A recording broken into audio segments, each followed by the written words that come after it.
Kalau kita misalnya tanam seperti ini, berarti kita bisa tanam 3 kali. 3 kali dalam 1 tahun. 3 kali dalam 1 tahun. Kalau varietas seperti ini lebih kurang per 1 batang, teman-teman. Itu menghasilkan bakal-bakal buah. Ini udah pada keluar. Padahal usianya baru 2 minggu. Nah ini. Nah ini juga ya. Ini. Jadi menariknya orang di sini, bunga tomat itu diserbukan, teman-teman.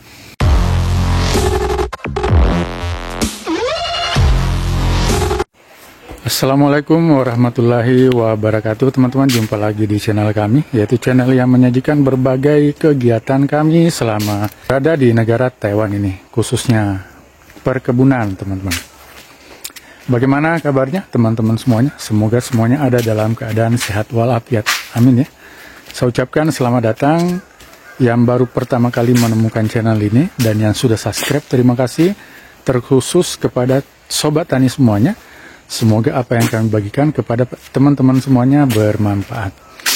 Oke teman-teman, saat ini saya sudah berada di dalam rumah kaca atau perkebunan tomat di dalam rumah kaca yang terletak di Kabupaten Nantau di Taiwan. Tanaman tomatnya ini sudah pernah kita lihat di konten sebelumnya ya, dimana di sini juga kita kemarin lakukan pemetikan, juga ada yang kita perlihatkan ke teman-teman. Jadi kemarin kita bersihkan, lalu kemudian kita tanam 35.000 bibit. Di sini ada 2 tempat, teman-teman.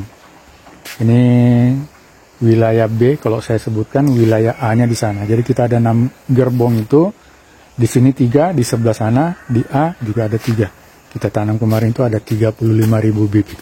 Nah, hari ini sudah masuk di 2 minggu setelah tanam. 2 minggu setelah tanam, teman-teman.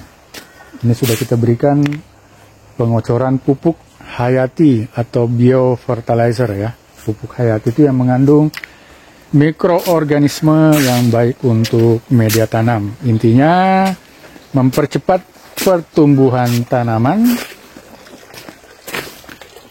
dan memaksimalkan penyerapan nutrisi dan meningkatkan ketersediaan hara yang dibutuhkan tanaman tomat kita.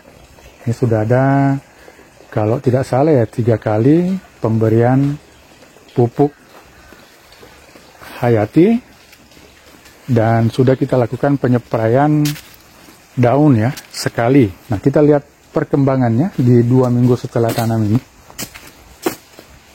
Seperti ini. Bagaimana teman-teman? Bagus sekali ya. Kita lihat sebelum kita putar dulu kameranya. Nah, ini dia. Tomat ini kita tanam di media tanamnya kokopit. Media tanamnya kokopit. Ini 1 lubang kita berikan 2 bibit. Nah, ini 2 bibit tanaman. Ini kan kita pisahkan ke kanan dan ke kiri ya, teman-teman, agar lebih mudah nanti yang ini. Nah, kita lilitkan ajirnya ini. Hari ini kita lagi melakukan pemasangan gesper atau cincin. Jadi 2 minggu setelah tanam ini kita lakukan pemasangan cincin seperti ini. Pemasangan gespernya. Nah, ini. Saya yakin teman-teman sudah familiar ya. Apalagi sobat tani semuanya. Nah, ini nanti kita juga perlihatkan cara pelilitannya. Seperti ini, mudah, simple, sederhana, teman-teman. Kalau kita mau mengikuti cara budidayanya orang-orang di sini ya. Nah, greenhouse-nya ini ya lumayan memang, tapi kan untuk dipakai berapa tahun ini kira-kira?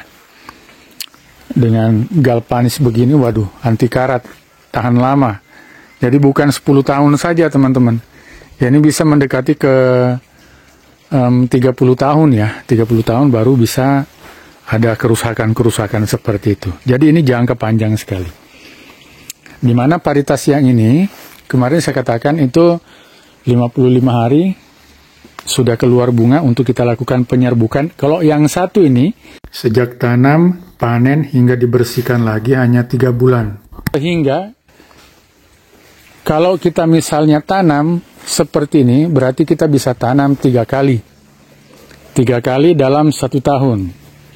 3 kali dalam 1 tahun. Kalau varietas seperti ini, lebih kurang per 1 batang, teman-teman, itu menghasilkan kisaran 6 kilo hingga 10 kilo ya.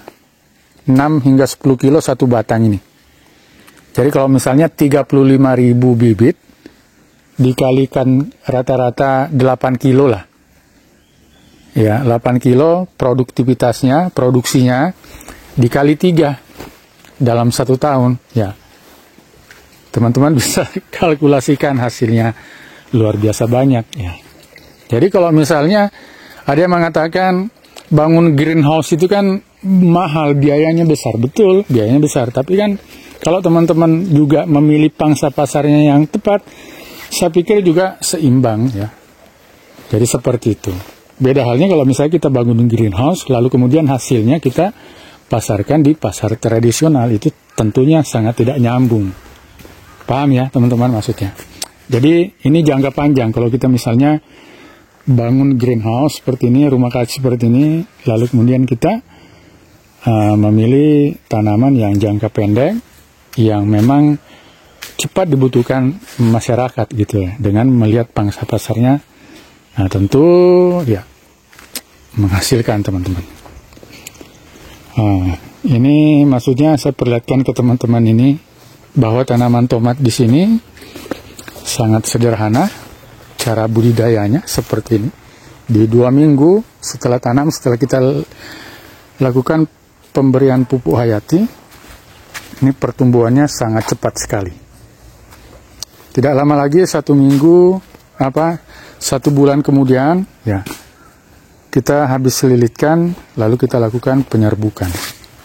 Masuk di hari-hari selanjutnya kita lakukan panen, lalu kemudian kita bersihkan semuanya, lalu kemudian kita tanam lagi. Jadi hanya seperti itu saja teman-teman. Ya, habis panen bersihkan, setelah dibersihkan ditanam lagi. Begitu saja setiap tahun. Ya. Dan caranya sangat simpel. Kuncinya di 3 hal saya perhatikan. Pertama, ya media tanam, dan artinya lahan ya. Karena ini lahan di dalam rumah kaca seperti ini yang kita gunakan. Yang digunakan adalah kokopit. Beda lagi kalau misalnya yang konvensional seperti itu. Kemudian kedua, itu bibit. Bibitnya unggul. Lalu kemudian ketiga adalah pemberian nutrisinya. Jadi kuncinya di 3 hal itu. Jadi kalau misalnya 3 hal itu bagus, saya perhatikan di sini, setiap tahun mereka panen, saya katakan ya bagus gitu. Karena yang saya lihat ya itu tadi, perawatannya benar-benar, pemberian nutrisinya, media tanamnya ya sama saja kan. Ini pakai kokopit. Ya bibitnya juga sama aja teman-teman. Jadi tidak ada yang membedakan. Jadi kalau misalnya teman-teman melakukan budidaya dengan konsep metode seperti ini, ya menarik. Tapi kembali lagi ke dananya ya. Oke?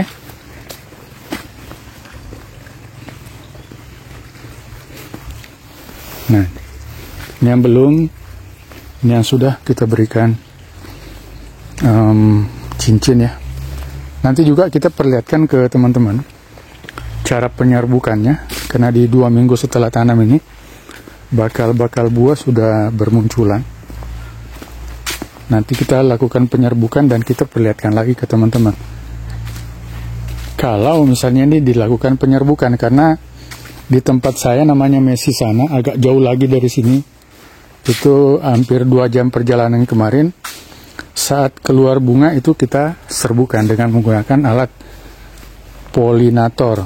Itu alatnya semacam penggetar begitulah.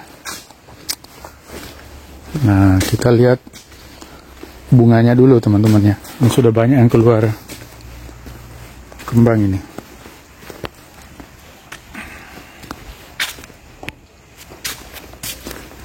Nah ini ya, ini bakal buah. Ini udah pada keluar. Nah ini, padahal usianya baru 2 minggu. Nah ini. Nah ini juga ya. Nah ini. Jadi menariknya orang di sini, bunga tomat itu diserbukan teman-teman. Ada 2 cara, yaitu menggunakan alat tadi. Yang kedua menggunakan lebah pekerja ya. Luar biasa, saya katakan luar biasa. Sangat menginspirasi sekali bagi saya pribadi ya. Oke teman-teman, saya pikir cukup ya. Kita hanya memang melihat saja perkembangannya, dan nanti kita perlihatkan lagi cara-cara penanganannya. Jadi pastikan teman-teman tidak ketinggalan video kami selanjutnya dengan cara di subscribe. Jadi pastikan teman-teman subscribe channel ini agar tidak ketinggalan video-video menarik terbaru dari kami. Sampai jumpa, dan terima kasih sekali lagi yang sudah menyimak video ini sampai tuntas. Assalamualaikum warahmatullahi wabarakatuh.